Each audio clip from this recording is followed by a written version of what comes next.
Hey friends, it's Loree with the blog Homestead.com. If you're new here, welcome and welcome to my outdoor canning kitchen. Today, we're going to be canning some plain tomatoes. So there's really nothing easier than canning plain tomatoes, and they are so nice to have in your pantry. I can a lot of different things with tomatoes: spaghetti sauce, barbecue sauce, ketchup, goulash sauce, right? You name it. But if you run out of any of those things, you can usually make them out of plain tomatoes. So I have 2 little boxes of tomatoes here that need to be processed, and I'm just gonna do some plain tomatoes. So here's one of them, and I've got my jars washed up. I like to do most of my canning out here if I can because it is cooler and it keeps all the mess outside. So anyway, I'm gonna show you quickly how we do this. What we're gonna do is we're gonna blanch them, stick them into the jars, and we're gonna put the lids on and then process them in a boiling water bath canner. It's gonna be really quick and easy, and we will have these on our shelf for this coming winter. So let's do it. So what I have here is just a pot of plain water that I have brought to a boil. I actually had it turned down. I'll probably turn it back up now. See, there it's boiling. And I'm just going to take these tomatoes. Okay, you want to make sure they don't have any bad spots. So I'm just going to take these tomatoes and plop them right in. And not for very long. These are pretty ripe, so you don't want them in very long. Just long enough that the skins will peel off.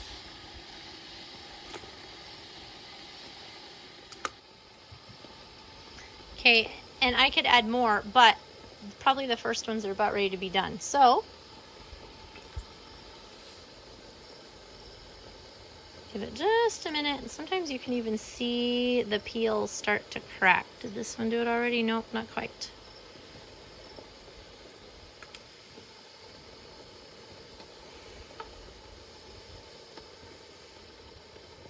You're just blanching them just enough that you'll be able to get the peel off. You could can them with the peels on, but sometimes the peelings can get a little coarse. Let's check this one. So what we're going to do then is we're going to put them in cold water. So let's see.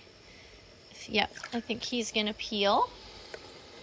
If they are a little greener, you just have to cook them a little bit longer. But yeah, these are definitely ready. All right, let's take them out. Put them in cold water.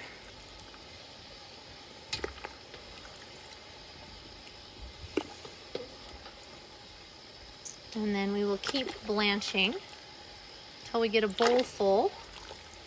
Then we'll be ready to start peeling.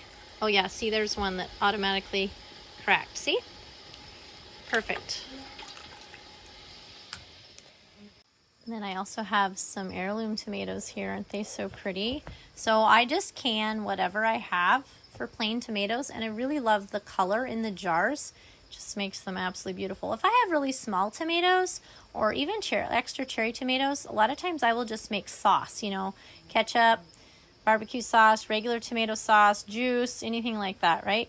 But these bigger ones, I thought I would just go ahead and stick in jars because I'm actually kind of low on plain tomatoes in my pantry. So we like to use them to make chili and tomato soup in the winter times. Those are the 2 big ones that we use tomatoes for an awful lot. All right, so here's our tomatoes. So the next step is I like to use a small serrated knife. Okay, and you're just gonna cut the core out. And when you cut the core out, it cuts the skin, and the skin just slips right off, and you can slip it right in the jar. Okay, so this is really fast and easy. You also can throw your tomatoes in freezer bags as you harvest them. Put them in the freezer and then take them out in the winter and do this. And if you do that, the skins will just, it's better if you core them first, put them in a freezer bag in the freezer, and then when you take them out, the skins actually slip right off. And so then you can either can them or make sauce. I often have too many to do that with, so I find it easier just to deal with them when they come. And as the jar starts to fill up here, what we're going to do is we're just going to push down the tomatoes, and they're going to make their own juice. It's one reason why this is so easy. You don't have to make a syrup or a brine or add boiling water or anything, because they make their own juice.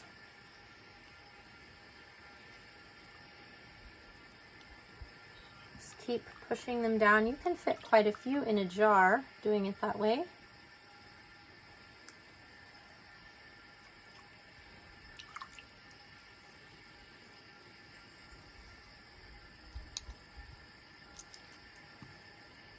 All right, keep pushing here.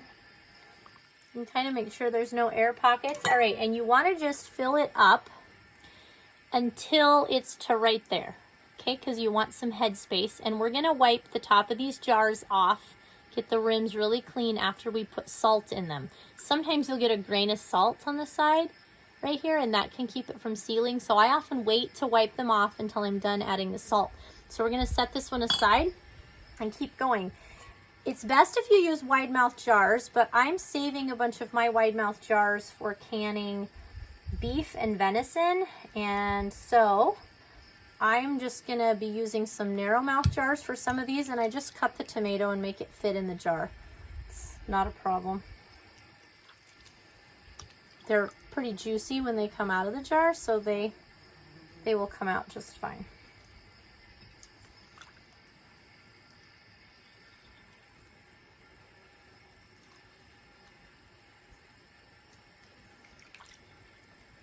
So I'm just going to keep coring and peeling like this until all these are in jars.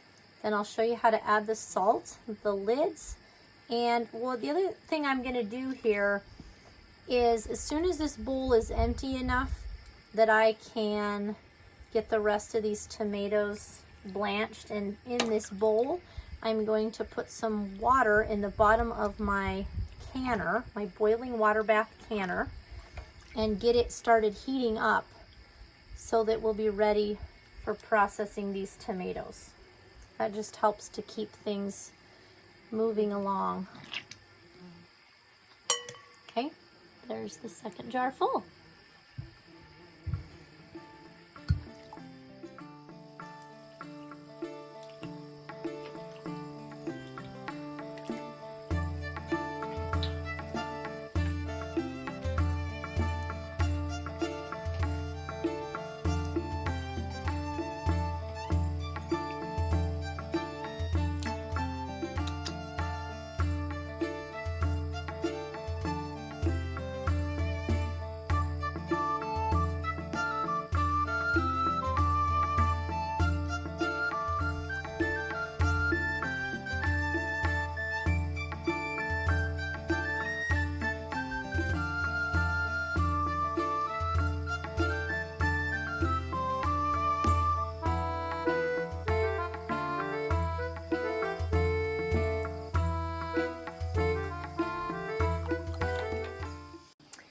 Ended up with 11 quarts, and I wanted to show you these with the heirlooms, the purple and the yellow tomatoes. Aren't they pretty? So pretty. All right, so you're gonna put 1 teaspoon of salt into the top of each jar. Don't forget this, it helps to preserve, and it also helps to really bring out the flavor of the tomatoes. If you're doing pints, you just would need a ½ teaspoon. And some people add lemon juice to their tomatoes. I have never done that. You know, I grow tomatoes. Some of them obviously are heirloom, and they're more of an acidic old-fashioned tomato. Sometimes you can add a little bit of lemon juice, like a tablespoon or 2 of lemon juice to each jar if you feel like your tomatoes are not very acidic, but mine always are. So now I'm just gonna wipe the rim of each jar, clean off any tomato or salt that might be on the jar so that the seal will connect really well. We want these all to seal. You can probably hear my water boiling. I've got the water in the canner boiling.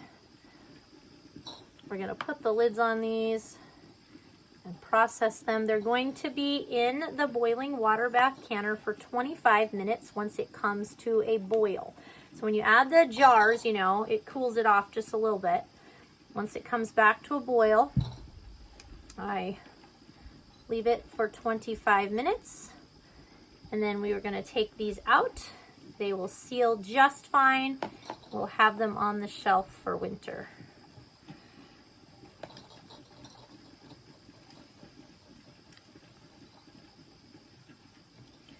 That one has a little divot in the lid, but we'll see if he'll seal. All right.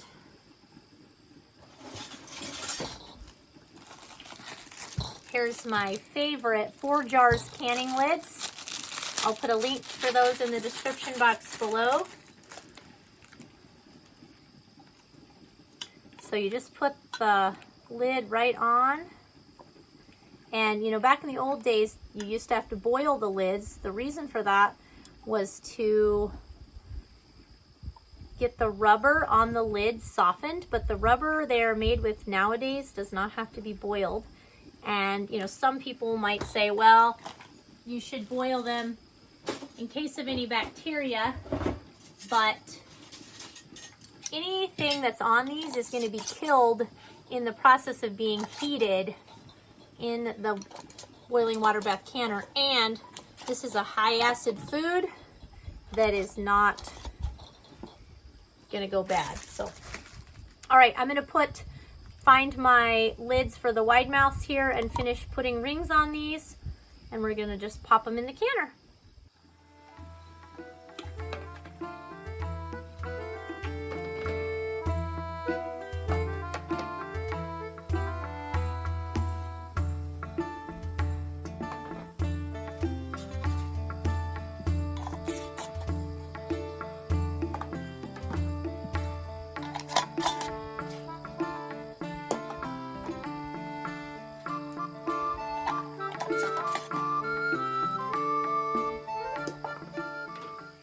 All right, and the water is covering the jars. It doesn't really need to. It only needs to come up to the neck of the jar. Sometimes if it covers the jars, it can actually suck some of the liquid out of the jars. But you know, these don't have a lot of liquid. They're more solid, so it's going to be just fine. I'm going to just leave it just like that.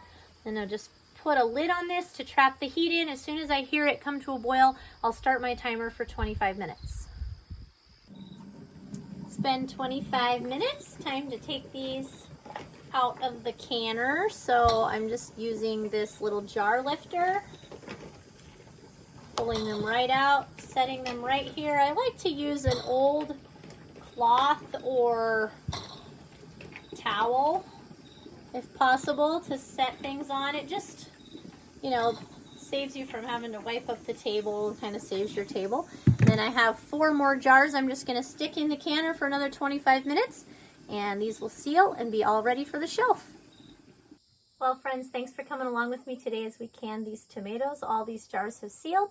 All I'm going to do is label them, put plain tomatoes and the year, take the rings off, and put them on the shelf, and they'll be ready to use in soups and chilies and stews and all sorts of things. So anyway, thanks so much for coming along. If you enjoy learning how to grow, preserve, and cook your own food and reduce your grocery bill, how to cook with sourdough and make your own dairy products, please like and subscribe to this channel, as we'll have lots more of those tips and tricks to be sharing with you. And as always, be sure to check out the blog wagonwheelhomestead.com for lots of recipes and ways that you can grow a more simple and sustainable life. I'll see you in the next video.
Well, friends, thanks for coming along with me today as we can these tomatoes. All these jars have sealed. All I'm going to do is label them, put plain tomatoes and the year, take the rings off, and put them on the shelf. And they'll be ready to use in soups and chilies and stews and all sorts of things. So anyway, thanks so much for coming along. If you enjoy learning how to grow, preserve, and cook your own food and reduce your grocery bill, how to cook with sourdough and make your own dairy products, please like and subscribe to this channel, as we'll have lots more of those tips and tricks to be sharing with you.